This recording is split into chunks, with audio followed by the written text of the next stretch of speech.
नमस्ते बच्चों, आज स्टार्ट करेंगे chapter number 8 introduction to trigonometry. ठीक, इंपॉर्टेंट पार्ट होता है ट्रिग्नोमेट्री हमारे मैथमेटिक्स का।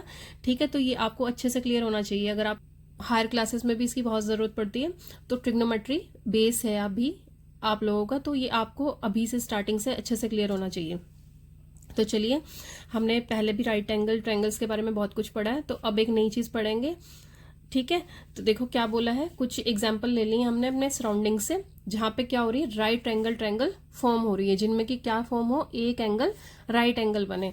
एक एंगल क्या बने, राइट एंगल बने। देखो, suppose the students of a school are visiting Qutub Minar. मान लो कि कुछ स्टूडेंट्स स्कूल के क्या कर रहे हैं, कुतुब मीनार विजिट कर रहे हैं। Now if a student is looking at the top of the Minar, तो एक बच्चा मान लो यहाँ पे खड़ा हुआ है और ये कुतुब मीनार है। ठीक है, वो यहाँ से टॉप को देख रहा है। ठीक है, a right triangle can be imagine to be made. तो हमें अब हम यहाँ पे सपोज करेंगे, क्या इमेजिन करेंगे कि अगर मैं यहाँ से देख रहा हूँ, वो स्टूडेंट यहाँ से देख रहा है, तो क्या होगी, यहाँ पे एक राइट एंगल ट्रायंगल फॉर्म होगी। ठीक है, ये हमने इमेजिन किया। Can the student find out the height of the Minar. तो कह रहा है कि अगर वो यहाँ से खड़ा होकर देखता है तो क्या इस तरीके से जो राइट एंगल ट्रायंगल फॉर्म होगी उसमें हम इस कुतुब मीनार की हाइट फाइंड आउट कर सकते हैं विदाउट एक्चुअली मेजरिंग इट। इसको बिना मेजर किए हमें बताना है कि इसकी हाइट कितनी होगी। क्या वो स्टूडेंट बता सकता है? ठीक है, तो इसी तरीके से कह रहा है सेकेंड एग्जाम्पल देखो, suppose a girl is sitting on the balcony of her house located on the bank of a river. हमने सपोज किया एक लड़की अपने घर की बालकनी में बैठी हुई है। ठीक है, रिवर के किनारे पे उसका घर है। She is looking down at a flower pot on a stair of temple situated near on the other bank of the river. तो वो क्या देख रही है उस बालकनी से, इधर एक मंदिर है, मंदिर की सीढ़ियों पे एक गमला रखा हुआ है। ठीक है, एक पोट रखा हुआ है, उसको देख रही है वो। तो कह रहा right angle triangle is imagine to be made. तो हम इस सिचुएशन में भी एक राइट एंगल ट्रायंगल इमेजिन करेंगे। बन रही है, देखो बन रही है ना, यहाँ से जहां से खड़ी है ये वर्टिकल हाइट, ये 90 डिग्री का एंगल हो गया, और ये यहाँ से इसको देख रही है तो स्लैंटिंग हाइट हो गई। ठीक है, if you know the height eight which the person is sitting can you find the width of the river. तो अब यहाँ पे वो पहले तो उसने हाइट के लिए बोला था, अब यहाँ पे क्या कह रहा है कि अगर आपको ये पता है कि ये कितनी हाइट पे खड़ी है तो क्या आप ये विड्थ निकाल सकते हो विदाउट मेजरिंग इट। ठीक है, अगर हमें ये पता है कि कितनी हाइट पे खड़ी है तो ये वाली विड्थ निकाल सकते हो विदाउट मेजरिंग इट।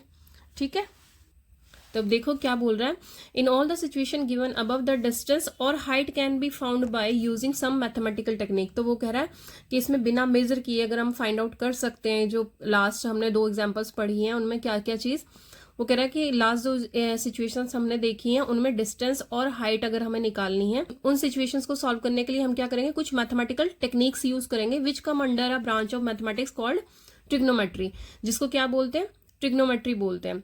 ठीक है, मैथमेटिक्स की वो वाली ब्रांच जिससे हम ये वाली प्रॉब्लम्स को सॉल्व करेंगे उसे क्या बोलते हैं, ट्रिग्नोमेट्री बोलते हैं। ठीक है, ट्रिग्नोमेट्री, ट्राई का मतलब तो 3 होता ही है, जैसे हमने ट्रायंगल में पढ़ा था, है ना, ट्राई फिर गोन फिर मेट्री। तो ट्राई का मतलब 3, गोन का मतलब 3 साइड्स और मैट्रन का मतलब measure. In fact trigonometry is study of relationship between side and angle of a triangle.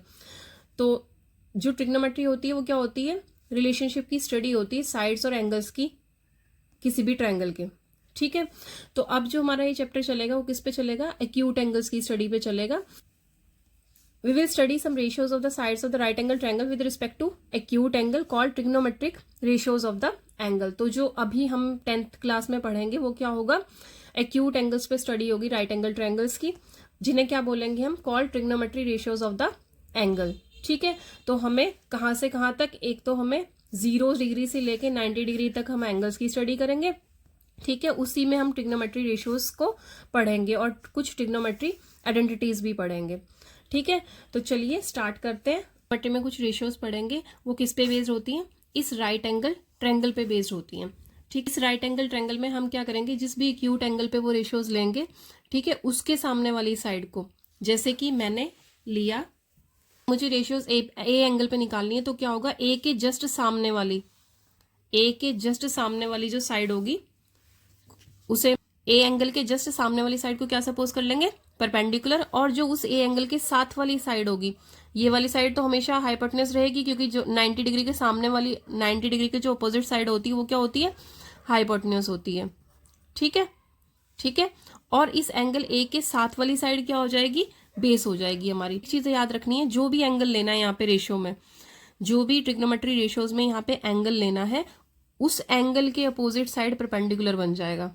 ठीक है, ये परपेंडिकुलर बन गया तो ये ऑब्वियस सी बात है बेस होगा ही होगा, है ना। और 90 के सामने वाला तो हाइपोटेनस होता ही है, तो हमने शुरू से सीखा ही है जब से राइट एंगल ट्रायंगल सीखी है। ठीक है, तो चलिए स्टार्ट करते हैं। मैंने रेशियोज को ये परपेंडिकुलर, बेस और हाइपोटेनस की फॉर्म में लिखना होता है। ठीक है, तो ये जितनी भी रेशियोज होती हैं इनके अपने अपने सिंबल होते हैं, कोई परपेंडिकुलर अपॉन हाइपोटेनस होती है, कोई परपेंडिकुलर अपॉन बेस होती है, इस तरीके से होती है। ठीक है, तो चलिए स्टार्ट करते हैं। पहले सीखते हैं, एक ट्रिक होती है, पंडित बद्री प्रसाद हर हर बोले। ठीक है, पंडित बद्री प्रसाद हर हर बोले। ठीक है, अब इसके ऊपर हमें जो लिखना है वो ध्यान से देखना।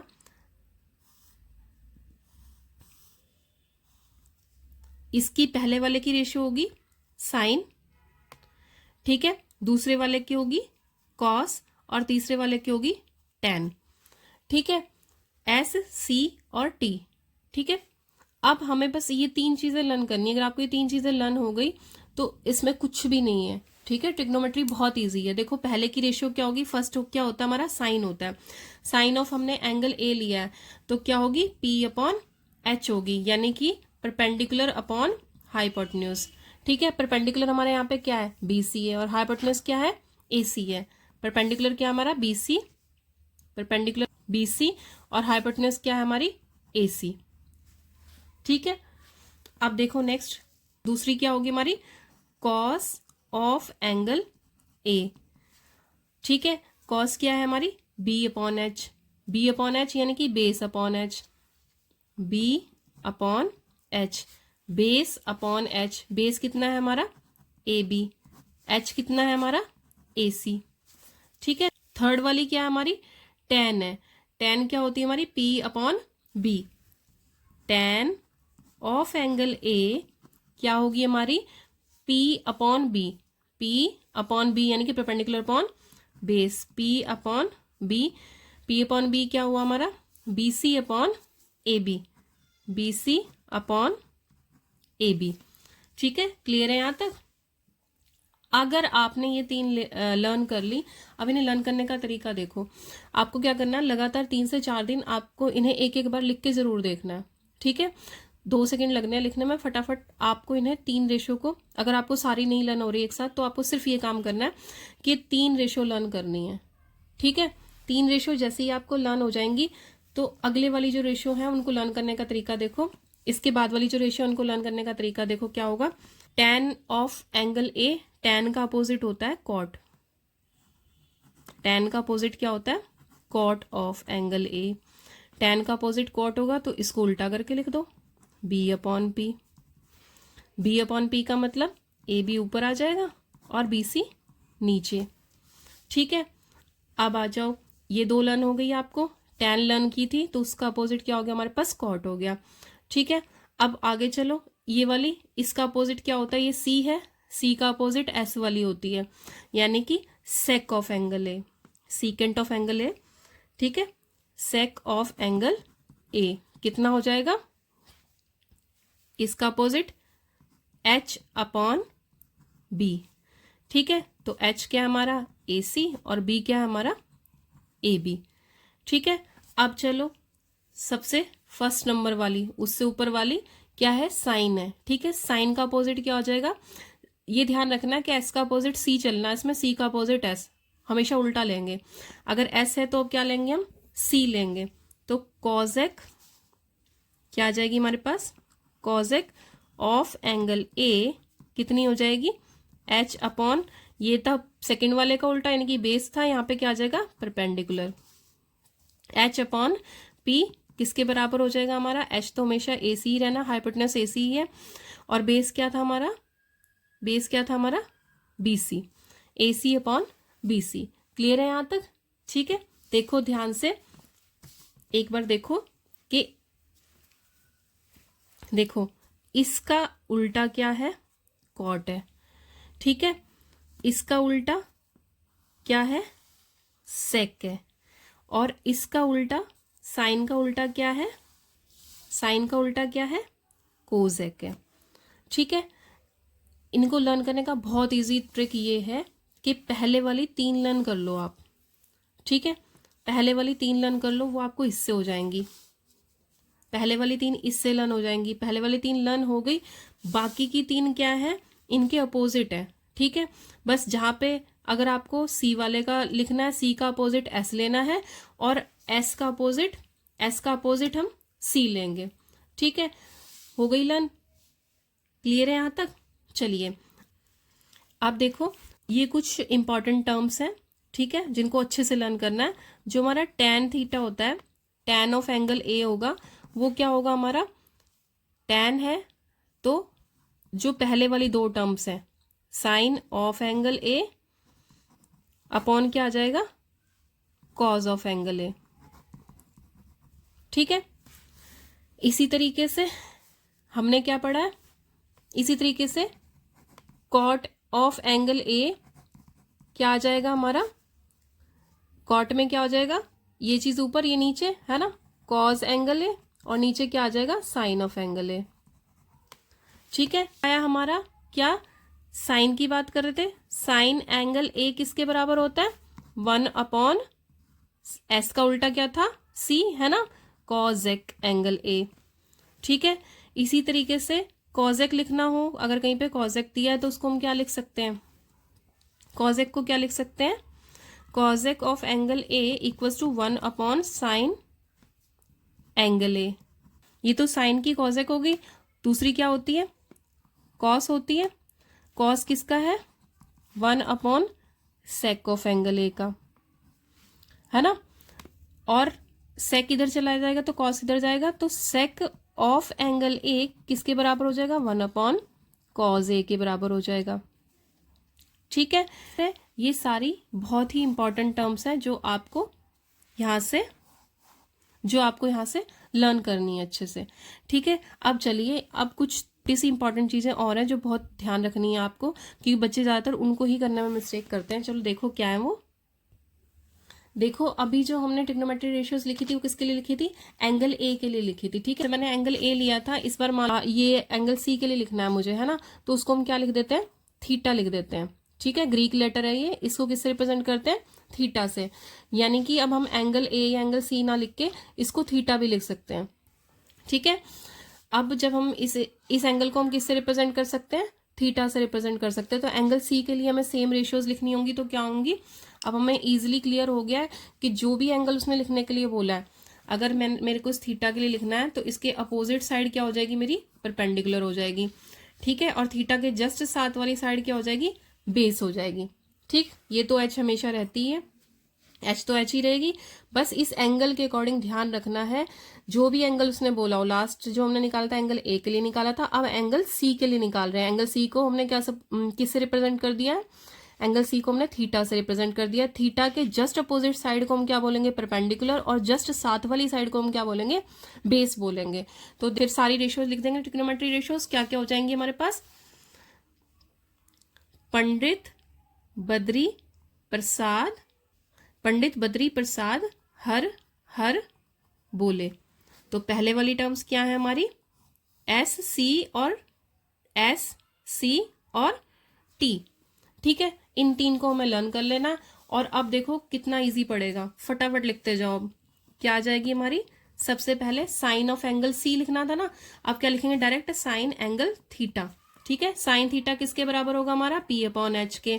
पी अपॉन एच के, पी क्या है हमारा यहाँ पे, ए बी है, और एच क्या है हमारा, ए सी है, A B upon A C.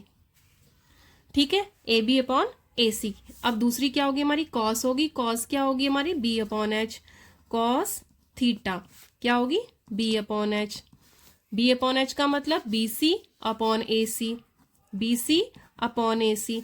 तीसरी क्या होगी हमारी, टैन थीटा। तीसरी क्या हो जाएगी हमारी, टैन थीटा। टैन थीटा क्या है, P upon B, perpendicular upon base.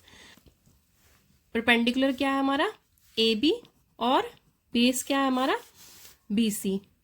ठीक है, अब इसको देखने का एक तरीका और देख लो, अगर बहुत इजी से समझना है तो देखो 3 टर्म्स यूज कर रहे हैं हम, एक पी यूज कर रहे हैं, एक बी यूज कर रहे हैं, और तीसरी क्या यूज कर रहे हैं, एच यूज कर रहे हैं। ठीक है, तो पहली दो में क्या करना है हमें, साइन के लिए ये हो जाएगा, कॉस के लिए ये हो जाएगा। ठीक है, और उसके बाद क्या होगा, ये फर्स्ट के लिए होगा, ये सेकंड के लिए होगा, और थर्ड के लिए क्या हो जाएगा, ये हो जाएगा। ठीक है, अगर आपको ये भी लर्न नहीं रह पा रहा है, अगर ये ट्रिक लर्न नहीं हो पा रही है, तो सीधा सा है कि क्या क्या होता है इसमें, परपेंडिकुलर होता है, बेस होता है, और दोनों किससे कनेक्ट होती हैं, हाइपोटेन्यूज से कनेक्ट होती हैं। परपेंडिकुलर अपॉन हाइपोटेन्यूज हमारी पहली रेशियो बन जाएगी, फिर बेस अपॉन हाइपोटेन्यूज हमारी सेकंड रेशियो बन जाएगी, और दोनों परपेंडिकुलर बेस को मिला के हमारी थर्ड वाली रेशियो बन जाएगी। ठीक है, तो चलिए 3 रेशियो बन गई, बाकी तो हमें आती हैं, है ना, बाकी तो हमें पता ही है कि इसके अपोजिट है, एक इसके अपोजिट और एक इसके अपोजिट है ना। तो इसके tan थीटा के अपोजिट कौन सी होती है, cot थीटा, क्या हो जाएगी, b अपॉन p, यानी कि BC अपॉन AB। ठीक है, उसके ऊपर चलो, cos का अपोजिट, cos C से है, C का अपोजिट क्या होता है, S होता है, तो कितना आ जाएगा, sec थीटा। sec थीटा कितना होगा हमारा, सेक थीटा कितना होगा हमारा, h upon B. h upon B का मतलब AC अपॉन BC। ठीक है, अब सबसे पहले वाली पे चले जाओ, sine theta. Sine theta S वाला है तो C हो जाएगा इसका अपोजिट, यानी कि कॉजेक थीटा। तो कॉजेक थीटा, कॉजेक थीटा कितना हो जाएगा, h अपॉन, कॉजेक थीटा कितना हो जाएगा, h अपॉन P, यानी कि AC अपॉन AB।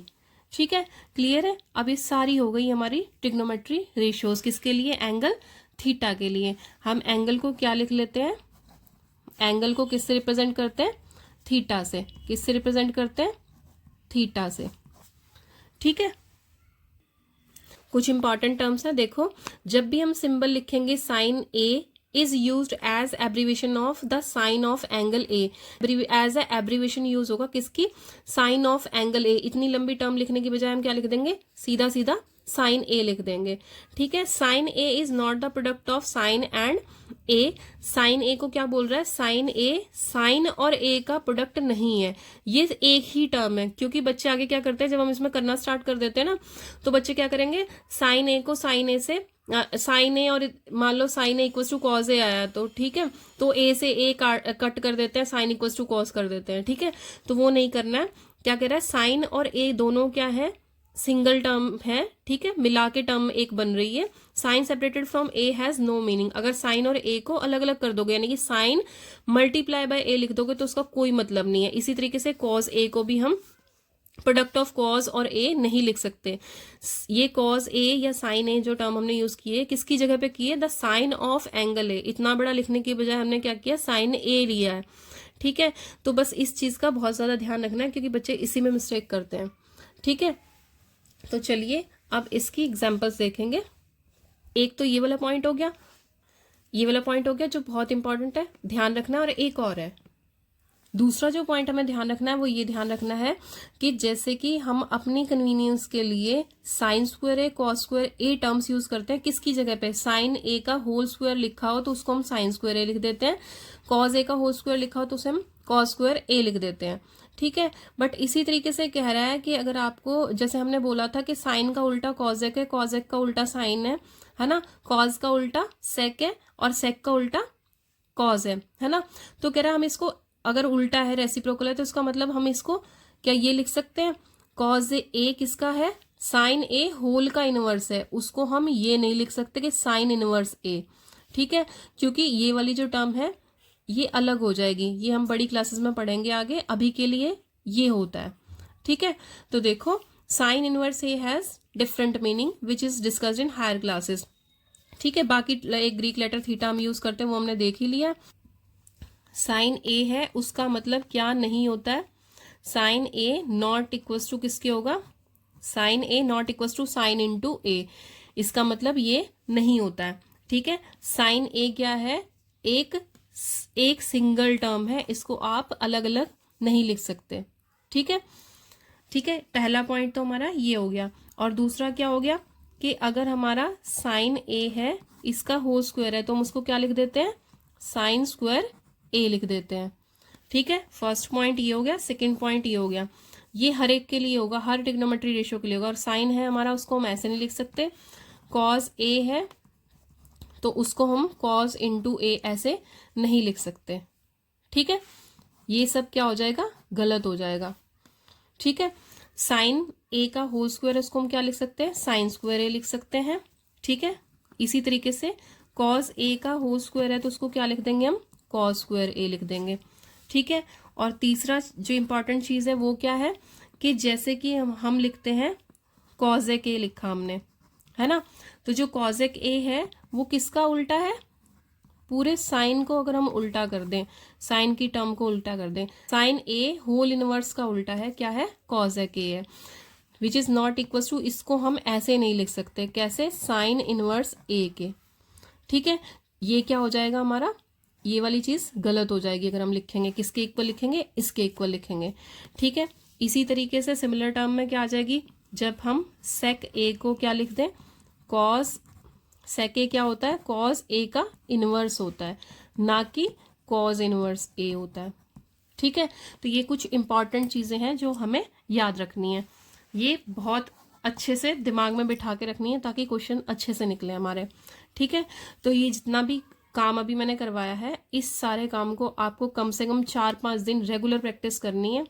4-5 दिन रेगुलर आप लिख के देखें, 5 से 10 मिनट लगेंगे आपको इससे लिखने में, तो आपको ये चीजें एकदम दिमाग में बैठ जाएंगी, छप जाएंगी दिमाग में एकदम से। ठीक है, तो ट्रिग्नोमेट्री करने से पहले आपको ये चीजें सब अच्छे से लर्न करनी है। ठीक है, देखो हमें एक इंपॉर्टेंट चीज और सीखनी है, क्या सीखनी है कि जब हमें एक राइट एंगल ट्रायंगल दी हुई है, अगर उस राइट एंगल ट्रायंगल के मैं पार्ट्स कर दूं, देखो ये मेरे को एक राइट एंगल ट्रायंगल दी हुई थी, मैंने क्या किया, इसी के पैरेलल एक और लाइन खींच दी। ठीक है, तो ये भी क्या बनाएगी, 90 का एंगल बनाएगी। बड़े वाली जो ट्रायंगल थी उसमें भी ये 90 का एंगल था और ये वाला एंगल सेम रहा।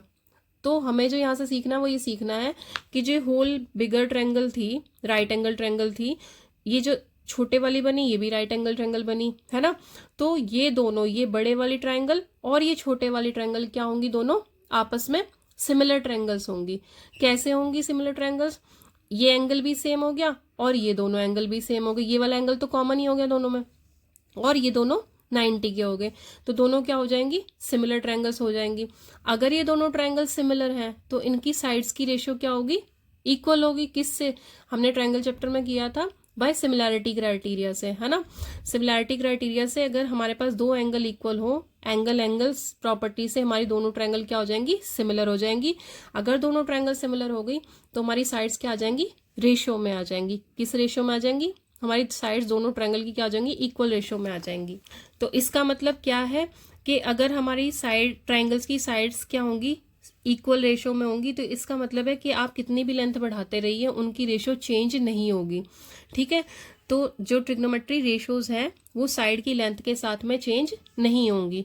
क्या चीज क्लियर हुई है, देखो, the values of the trigonometry ratios of angle do not very with the length of the sides of the triangle if the angle remains the same. अगर एंगल सेम रखे जाएं तो हमारी जो ट्रिग्नोमेट्री रेशियोज हैं वो सबके लिए, छोटी ट्रायंगल के लिए, बड़ी ट्रायंगल के लिए, सबके लिए क्या आएगी, उनकी सेम वैल्यू आएगी, ट्रिग्नोमेट्री रेशियोज चेंज नहीं होंगी। चलिए बच्चों, अब आपको यहाँ तक कोई भी प्रॉब्लम है तो आप पूछ सकते हैं, बाकी इसकी प्रैक्टिस कीजिए, जितनी ज़्यादा प्रैक्टिस करेंगे उतने ही ये चीज़ें दिमाग में क्लियर होंगी। ठीक है, तो चलिए की प्रैक्टिसिंग, अभ्यास करते रहिए, मिलते हैं नेक्स्ट वीडियो में। आज के लिए इतना ही, ओके, जय हिंद बच्चों।